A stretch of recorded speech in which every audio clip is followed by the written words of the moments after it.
Mac Jones over C.J. Stroud. Not over. I'm saying equivalent. Rookies that went. Yeah. Let's see where they each land on the mountain tomorrow. I'm not saying over. Let's see where they each land on the mountain. Mac will be on. He's Got some bad news. Jacksonville Jaguars. The Prince who was promised, done for the year. 2 interceptions on the day. Here he is post-game.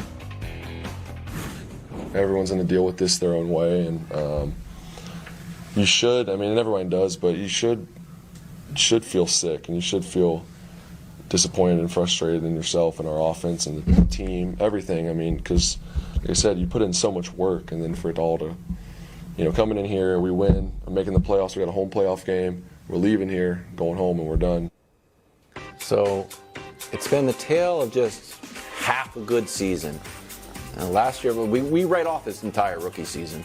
And then the beginning of last season, 2-6, and then he got good. And then the beginning of this season, he was good, and then he went 2-6 again. So that's the story of a Prince, and a once vaunted show franchise has its final swan song. I don't think we got the Bugle Guys, as Bruce says. Instead, I asked Katanic for a baritone. Oh, similar outfit, to be honest with you. We did. It is the Bugle Guy. I had no idea they were here. Yeah.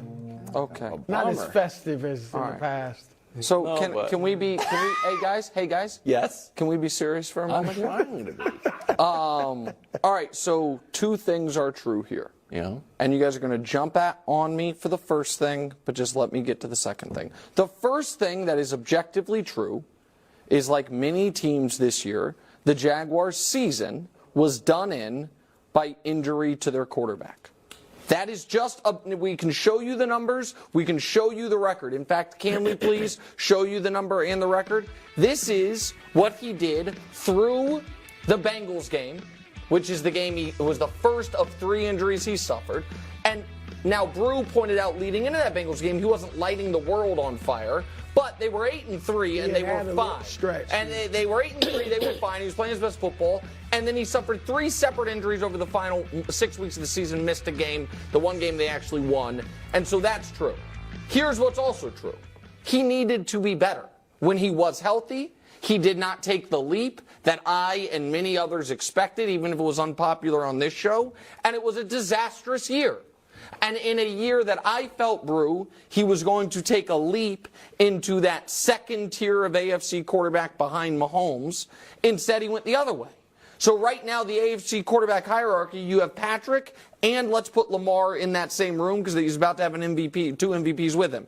You have Josh and Joe in that next group beneath them.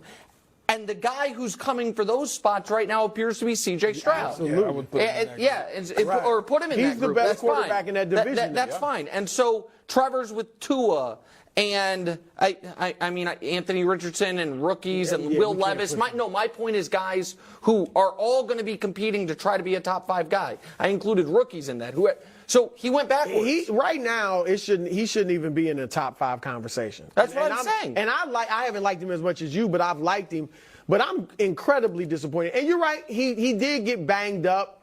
So is it in the Jalen Hurts category of banged up and I just can't play as well as I usually can? Now Baker, we saw him play through injury, and it completely derailed his career. I don't see that happening for Trevor, but he definitely took a step back, Greg, in everything passing-wise. His last 5 games, 10 turnovers, 9 touchdowns. Yeah. And he was the weak link. We talked about that earlier, kind of jokingly, but he was the weak link late. Like you said, the one game they won, he didn't play.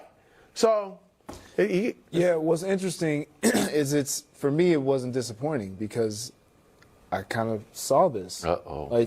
I thought you liked him. I did. I did like it was, him. But once I started watching this team play, and I remember saying right here next to my buddy Nick, I don't know who this team is. We don't know who Trevor is. Look, the fact of the matter is, what is disappointing is that they didn't stack the success that they had established last season, this season. That's what this is the most disappointing.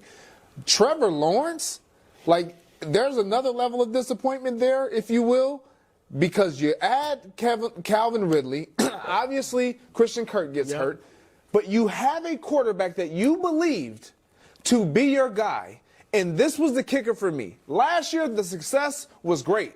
Nobody expected it to be that great. This year, when expectations are on you, you don't even meet them. You can't even rise to the occasion. Except that's where I would bring up they were 8-3 and he got hurt. It's not like they were bad all year. They fell apart at the end of the year. I can't give you that pass because we've watched Jalen Hurts play pretty much hurt all season long or seemingly unhealthy, and they've struggled. And they've fallen apart. They have fallen apart, but their team still found a way to make the playoffs. They were 10-1, right? Yeah, okay.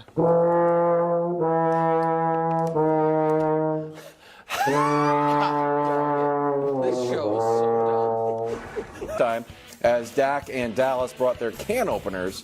You know what time it is. That's right. Tomato paste. Dak throws 4 touchdowns. Here he is post-game. Dak Prescott, CeeDee Lamb, all smiles, clinch the division and the number 2 seed. Where's the hat? I want something bigger than that. All right, we got it. All right, and I know that. Tough day for the hat industry. Like, geez, I paid a lot of money for exclusive hat rights. Brew, what grade are you giving the Cowboys? Well, look, it was a tomato can. Yeah, of course. There's no doubt about that, Washington. But it was a divisional game, and it was on the road where the Cowboys have darn near been tomato cans. So, look, Dak was great. Early on, it was interesting. The interception wasn't really that much on him, but still, it was like, oh, wow, is this going to be a game? And then they recovered. He and CD continued their great combination. One thing I liked, Tony Pollard ran with some force. Right? He ran like Isaiah Pacheco yesterday. And it was his best rushing game in 6 weeks. All right, so overall, bottom line is they look great. I am a tough yet fair and objective grader. Wow. So there's only one grade to give the Cowboys. Congratulations. Solid. You are heading into the playoffs on an A game. So that's a good look for the Cowboys. Again, I think they played an A game, but for me, it's no more about it's not about the grades anymore. This regular season has been all full of homework, and we all know we've all had this teacher where they're like, the tests are accumulatively worth about 30%. The homework is about 20%, and the final exam is worth 50% of your grade. And you're like, what? That's a good, yeah. That's For the exactly Cowboys, this is they're in the testing season. The grades, the homework is all done. Everybody understands they're a good regular season team. Now, this is when it all counts. I thought yesterday they checked every box. They kind of had a little grudge match. It was kind of a grinder to start.